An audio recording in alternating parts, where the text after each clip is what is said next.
Hello বন্ধুরা, কেমন আছেন সবাই? আশা করছি সবাই অনেক অনেক ভালো আছেন। তো বন্ধুরা, বাহুবলীর হাত ধরে শুরু হয়েছিল, তারপর একে একে পুষ্পা, কেজিএফ কিংবা RRR বক্স অফিসে বলিউডকে বলে বলে গোল দিয়েছে এই দক্ষিণী ছবিগুলি। ভাষার দূরত্বকে পরোয়া না করেই এই সমস্ত ছবিগুলি দেখতে হল ভরিয়েছেন দর্শকেরা। আর দক্ষিণী ছবিগুলি মূলত হিরো নির্ভর, আর হিরোইন ছাড়া তো হিরোর সমস্ত কারিশমা অপূর্ণ। তাই সাউথ ইন্ডিয়ান ফিল্ম ইন্ডাস্ট্রিতে নায়িকাদের ভ্যালুও কম নয়। আর দক্ষিণ ভারতের নায়িকারা অভিনয়ে, হটনেসে, সৌন্দর্যে কিংবা উপার্জনের দিক দিয়ে বলিউডকেও হার মানাচ্ছে। আসল বিষয় হচ্ছে বর্তমানে বলিউডের চেয়েও সাউথ ইন্ডিয়ার ছবিগুলি বেশি জনপ্রিয়। তো বন্ধুরা, আজকের এই ভিডিওতে দক্ষিণ ভারতের সবচেয়ে দামি 10 জন অভিনেত্রীকে নিয়ে আলোচনা করব এবং দেখব দামে গুণে কে সেরা। তো বেশি কথা না বাড়িয়ে মূল ভিডিওতে চলে যাচ্ছে। তো এই তালিকার 10 নম্বর অবস্থানে রয়েছে রামিয়া কৃষ্ণান। বাহুবলীতে শিবগামী চরিত্রে সকলের নজর কেড়েছেন এই রামিয়া কৃষ্ণান। शिवगामी से ऊंचे स्वर में बात करने का साहस कैसे किया? दंडनायक, इस अहंकारी को बंदी बनाकर घुटनों पर झुका दो। आज्ञा राजमाता। দক্ষিণী ফিল্ম ইন্ডাস্ট্রিতে তার বিশাল কদর। তার অভিনয়ের দক্ষতা দেশের কোণে কোণে প্রশংসিত হয়েছে। আর তিনি এক একটি ছবির জন্য পারিশ্রমিক হিসেবে 2 কোটি টাকা নিয়ে থাকেন। ये सब सुनने के बाद इस बार हम सब गांव जाकर पूजा खत्म होने तक वहीं रुकेंगे। তালিকার 9 নম্বর অবস্থানে রয়েছে শ্রুতি হাসান।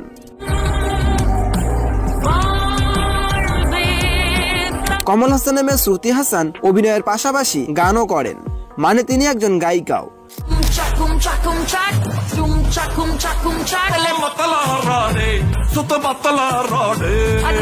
দক্ষিণী ফিল্ম ইন্ডাস্ট্রিতে তিনি খুব জনপ্রিয় মুখ। তাছাড়া বলিউডে কাজ করেছে এই শ্রুতি হাসান, আর তিনি এক একটি ছবির জন্য পারিশ্রমিক হিসেবে 2 কোটি টাকা নিয়ে থাকেন।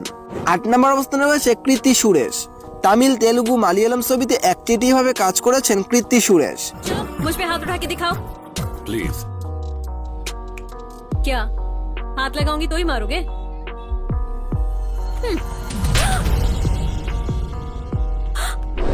কৃতি সুরেশ এক একটি ছবির জন্য 3 কোটি টাকা পারিশ্রমিক নেন।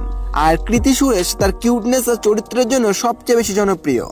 তালিকার 7 নম্বর অবস্থানে রয়েছে কাজল আগরওয়াল। হিন্দি ছবির হাত ধরে তিনি প্রথম ফিল্ম ইন্ডাস্ট্রিতে পা রেখেছেন। তিনি প্রথমত ডেবিউ করেন বলিউড ইন্ডাস্ট্রিতে, তবে তেলুগু এবং তামিল ছবিতে তিনি সবচেয়ে বেশি জনপ্রিয়তা পান। আর 2009 সালে কাজল অভিনীত মাগধীরা তেলুগু ফিল্ম ইন্ডাস্ট্রিতে সেরা প্রোডাকশন ছিল। शिव शिव मरा नहीं है। ये क्या कह रही हो तुम? हेलीकॉप्टर से गिरने के बाद? कुछ मत कहिए, वो अभी तक जिंदा है। কাজল আগরওয়াল এক একটি ছবির জন্য পারিশ্রমিক হিসেবে 4 কোটি টাকা নিয়ে থাকেন। 6 নম্বর অবস্থানে রয়েছে রাকুল প্রীত সিং। 2009 সালে কন্নড় ছবি গিলির হাত ধরে সিনেমা জগতে পা রাখেন রাকুল প্রীত। अगर लड़की को नहीं देखा तो देशद्रोही कैसे? हाँ। 2014 সালে হিমাংশু কোহলির বিপরীত একটি ছবিতে প্রথম বলিউডে কাজ করেছেন তিনি, আর তার পারিশ্রমিক প্রায় 4 কোটি টাকা। 5 নম্বর অবস্থানে রয়েছে তামান্না ভাটিয়া। বাহুবলীতে তামান্নার চরিত্র প্রশংসিত।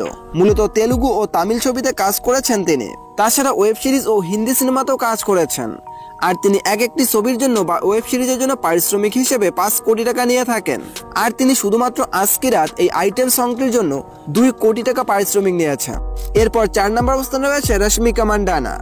বলিউডে রশ্মিকা বেশ জনপ্রিয় মুখ। পুষ্পা ছবিতে আল্লু অর্জুনের বিপরীতে তার অভিনয় সকলের নজর কেড়েছে। দেশ জুড়ে জনপ্রিয়তা পেয়েছেন রশ্মিকা। তিনি বর্তমানে জাতির ক্রাশ নামে পরিচিত। আর রশ্মিকা এক একটি ছবির জন্য পারিশ্রমিক হিসেবে নিয়ে থাকেন 3 থেকে 5 কোটি টাকা। 3 নম্বর অবস্থানে রয়েছেন আনুশকা শেট্টি।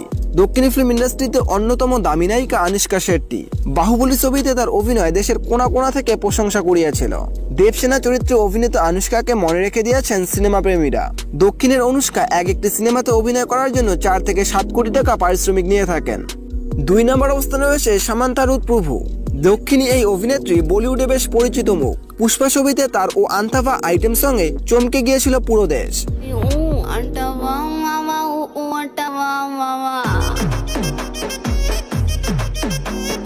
সামান্থা নাচে তালে তাল মিলিয়ে কোমর দুলিয়েছে কাশ্মীর থেকে কন্যাকুমারিকা।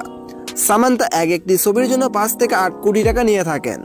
আর এই তালিকার 1 নম্বর অবস্থানে রয়েছে নয়নতারা। তিনি দক্ষিণী ফিল্ম ইন্ডাস্ট্রির অন্যতম দামি নায়িকা। তেলুগু, তামিল ও মালয়ালম ছবিতে নয়নতারার একচেটিয়া রাজত্ব। ফোর্বস ইন্ডিয়ান সেলিব্রিটি তালিকায় 2018 সালে একমাত্র ভারতীয় হিসেবে তিনি জায়গা পেয়েছিলেন। তিনি 100 জনের মধ্যে একজন হয়েছিলেন। আর নয়নতারা এক একটি ছবির জন্য 10 কোটি টাকা পারিশ্রমিক নিয়ে থাকেন।